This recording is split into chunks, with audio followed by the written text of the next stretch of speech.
question de Jean-Michel qui nous regarde depuis Alicante. Merci. Doit-on maintenant s'engager sous bannière européenne auprès des Ukrainiens pour combattre la Russie? Et je souligne, hein, ça c'est le pas d'après. Il ne dit pas, si j'ai bien compris, après un cessez-le-feu. Il dit maintenant, comme il y a eu les brigades internationales en d'autres temps, aller en Ukraine pour combattre. Il y a déjà des volontaires. Mais là, il dit sous la bannière européenne, donc de manière organisée. Michel, vous voulez réagir? Moi, je pense que il faut pas, parce que le problème, c'est que Poutine menace beaucoup. Donc, qu'est-ce que Poutine est capable de faire, justement, parce que tel ou tel pays est à tel endroit? Et il l'a dit lui-même, hein, si vous rentrez dans telle ou telle zone, moi, de toute façon, j'agis. Donc, du coup, compliqué. Vous le craignez? Vous le craignez cela? Pour Poutine? vous, pour vos enfants? Oui, forcément, puisqu'il a un discours qui est très dangereux, en fait. Et moi, je pense que c'est un dictateur. Après, voilà. Oui, moi je veux bien réagir aussi sur ça.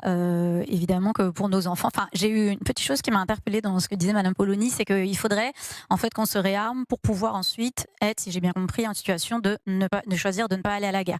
Mais j'avais envie de dire qu'à chaque fois que les grandes puissances impérialistes se sont réarmées, c'était pas pour la paix, ça n'a jamais été pour la paix, ça a toujours été pour la guerre. Et après, rappeler un petit peu la réalité de la guerre. Enfin, voilà, moi j'ai évidemment pas dans mon passé récent dans ma famille. Moi j'ai mon arrière-grand-père qui s'est engagé, qui était né en 1897, qui s'est engagé en 1916 et qui a été mutilé de guerre en 1917, donc toute sa vie, qui fait partie des 20 millions de mutilés de guerre. Il y a eu 20 millions de morts. Enfin, on parlait tout à l'heure des années 30, mais je pense que là, on est plutôt... Enfin, on est plutôt, je ne suis pas spécialiste en géopolitique, on est quand même plutôt dans une situation qui fait penser avant la Première Guerre mondiale. Et en fait, je ne sais pas si c'est un prétexte, là on parlait de prétexte, mais c'est plutôt qu'en fait, on nous a parlé de réarmement démographique. Enfin, moi, j'ai pas fait 3 enfants pour que ce soit de la chair à canon.